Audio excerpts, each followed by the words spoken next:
untuk seluruh saudaraku sebangsa dan setanah air dimanapun Anda berada. Kembali lagi bersama dengan saya Abdul Aziz Jazuli di channel ini. Yang pada kesempatan kali ini saya akan sedikit mengulas ya bagaimana statement yang disampaikan oleh Gus Yahya Khalil Stakuf yang merupakan Ketua Umum PBNU, Ketua Umum Pengurus Besar Nahdlatul Ulama ya. Memang dalam beberapa kesempatan yang lalu beliau itu ya bisa dibilang kurang tegas gitu dalam sikap beliau mengenai nasab Ba'lawi, akan apakah nasab itu sebuah nasab yang tersambung kepada Rasulullah Shallallahu Alaihi Wasallam atau tidak. Bahkan kalau kita kembalikan kepada tahun 2017, baik itu dalam tulisan beliau yang berjudul Mbah Ndoro, itu sedikit mengkritisi ya beberapa tokoh-tokoh yang dari para habaib yang datang ke Indonesia.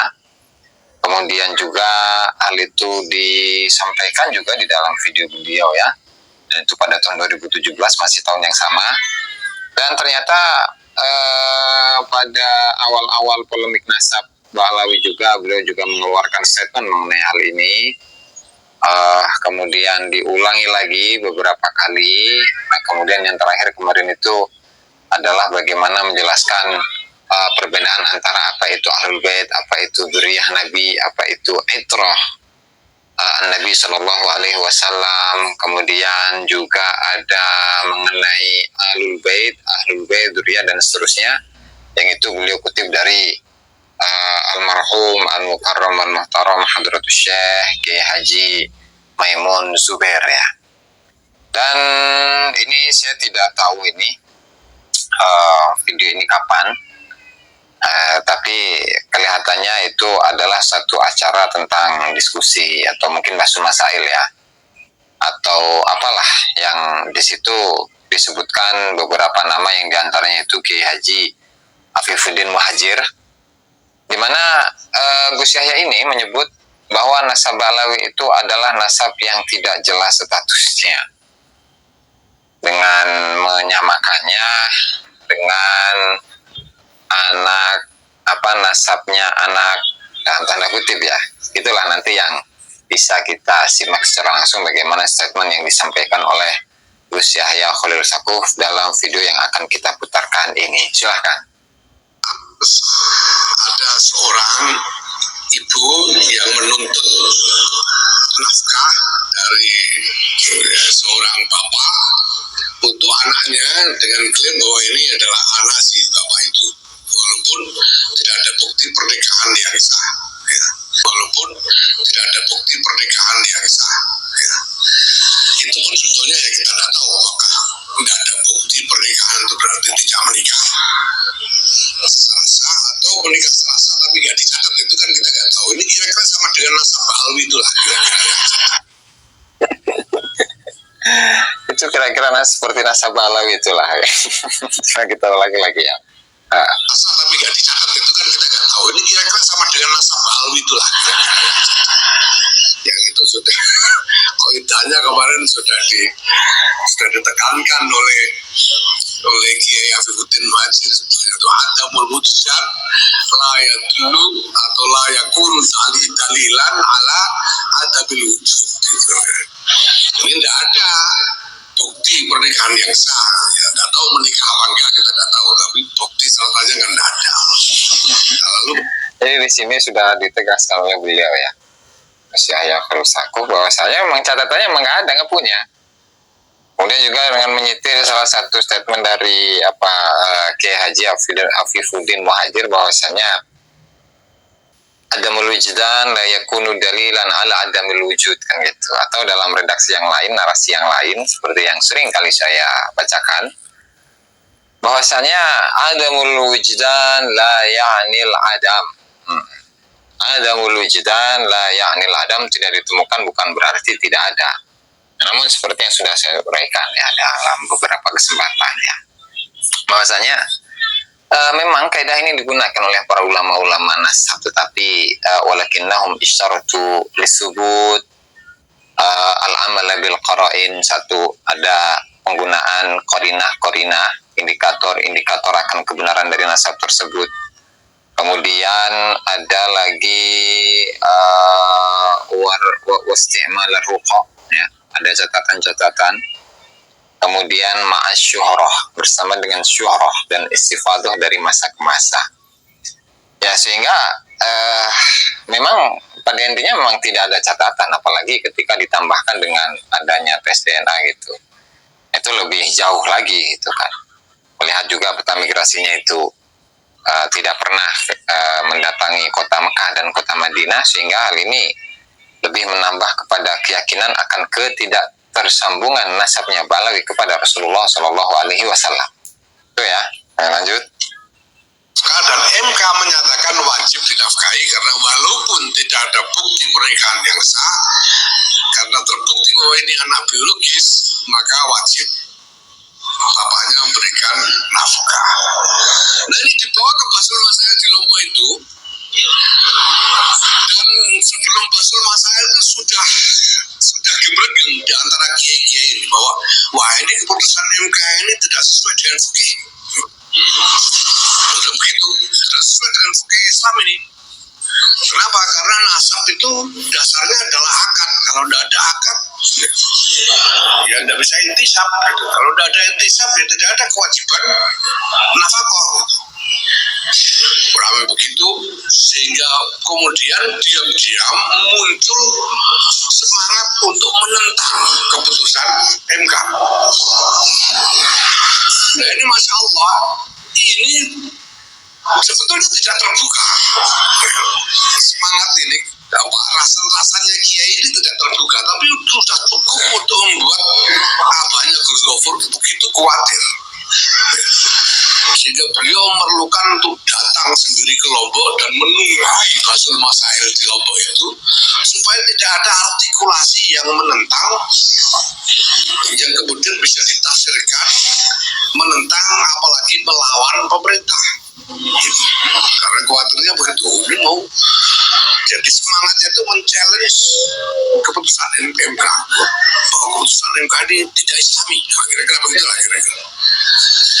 Dan itu Kiai Maimun itu bicara panjang lebar mengingatkan kiai-kiai untuk berhati-hati di dalam menyikapi persoalan ini, jangan sampai memicu sesuatu yang tidak perlu. Karena pada waktu itu keputusannya tidak decisif, ya, jadi ngambang memang. Lalu saya bicara dengan teman-teman di LBM waktu itu, saya bilang ini masalahnya itu sebetulnya bukan apa-apa, itu gara-gara kalian salah bikin rumusan masalah. Rumusan masalahnya itu keliru, karena dirumuskan di situ pertanyaan itu, apakah keputusan MK itu sudah sesuai dengan fikih Islam? Pertanyaannya begitu, itu rumusan yang salah. Nah, terus rumusnya itu harusnya pertanyaannya itu, bolehkah pemerintah mewajibkan ayah biologis menafkahi anak zinanya? Kan itu pertanyaannya itu harusnya. Boleh nggak pemerintah mewajibkan? Nah, kemudian kalau pemerintah mewajibkan, apakah wajib menaatinya? Kan itu pertanyaan yang tepat. Nah, kalau pertanyaan begitu gampang, jawabnya jelas. Kalau bahwa pemerintah itu boleh mewajibkan sesuatu yang mubah, mewajibkan, ya walaupun apa di teorinya Al-Mawardi itu walau lam yunazzal walau lam yarid fi sunnati Rasulullah SAW. Jadi pemerintah itu kalau menetapkan sesuatu yang mubah itu udah usah cari dalil, sudah. Ya, kayak kewajiban berjalan di pinggir kiri itu kan enggak, secara dalilnya enggak bakalan ada, tapi boleh walaupun ya sebetulnya ya mubah asal hukumnya. Kalau pemerintah sudah mewajibkan, jadi wajib mewajibkan orang pakai helm naik motor itu kan sama. Ya, makanya ini pertanyaan harus begitu. Nah, kadang-kadang, nah ini, dan ini banyak contohnya lah. Nanti ada banyak kalau diteliti lebih lanjut, banyak itu di dalam kitab, di dalam buku kumpulan hasil Basul Masail Mu'tamar itu aja. Kalau kita baca itu ada kasus-kasus yang sebetulnya ya aneh. Ya. Nah, atau jawabannya itu aneh karena pertanyaannya juga aneh gitu. Dan misalnya itu ada pertanyaan bagaimana hukumnya menyerahkan urusan negara kepada orang kafir, itu pernah ada itu bersama saya. Ini gimana kok bikin pertanyaan begini gitu ya. Nah, terus jawabannya aneh juga, jawabannya tidak boleh katanya. Jawabannya kan repot ini. Lah terus urusan negara itu apa? Apa dikira urusan negara itu cuma jadi presiden gitu? Memangnya jadi bupati itu bukan urusan negara? Jadi cari lurah itu apa bukan urusan negara? Jadi tukang ketik di kantor pemerintah itu urusan negara bukan? Nah, ini kan jadi kacau balau. Kenapa? Karena pertama-tama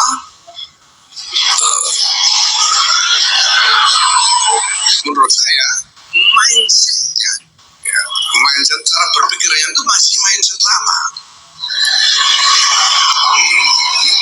Dengan kata lain apa?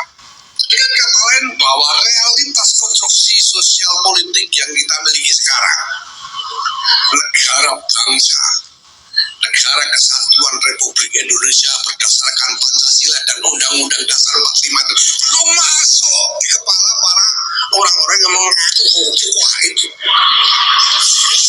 Belum masuk di dalam kepala mereka. Konstruksi ini konstruksi apa itu mereka belum menginternalisasi.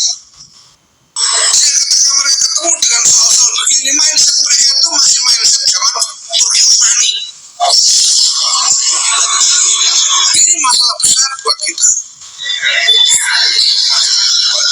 Nah, kemudian banyak masalah-masalah fakir itu tidak dilihat hakikatnya dalam tasawur itu, tapi didasarkan pada klaim-klaim. Ya, misalnya apa? Kemarin itu ini yang men-trigger ini. Soal salam ini ya. Ini yang men-trigger. Jadi dianggap haram pakai salam macam-macam itu karena mencampur adukan ibadah. Karena mencampur adukan ibadah itu alasannya. Ya. Nah, kenapa? Karena ada klaim karena bahwa Assalamualaikum warahmatullahi wabarakatuh itu adalah ibadah, maka diklaim yang lain-lain juga ibadah.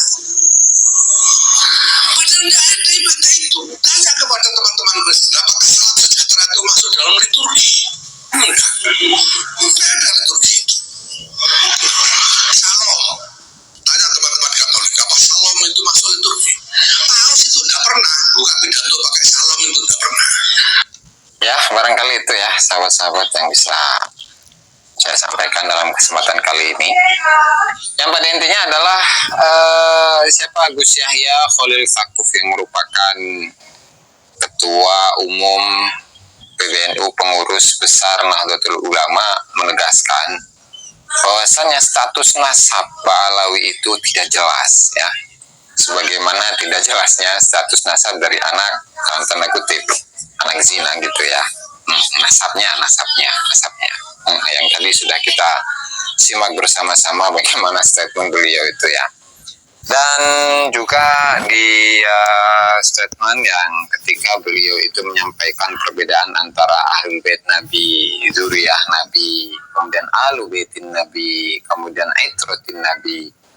Di situ yang diberi contoh itu malah dari kalangan kiai dan bukan kalangan habaib. Ya, sehingga itu penekanannya lebih kepada ulama-ulama Nusantara itu sendiri. Ya, barangkali sahabat-sahabat itu yang dapat saya sampaikan dalam kesempatan kali ini. Allahumma muwaffiq ila aqwamit thariq. Wassalamualaikum warahmatullahi wabarakatuh.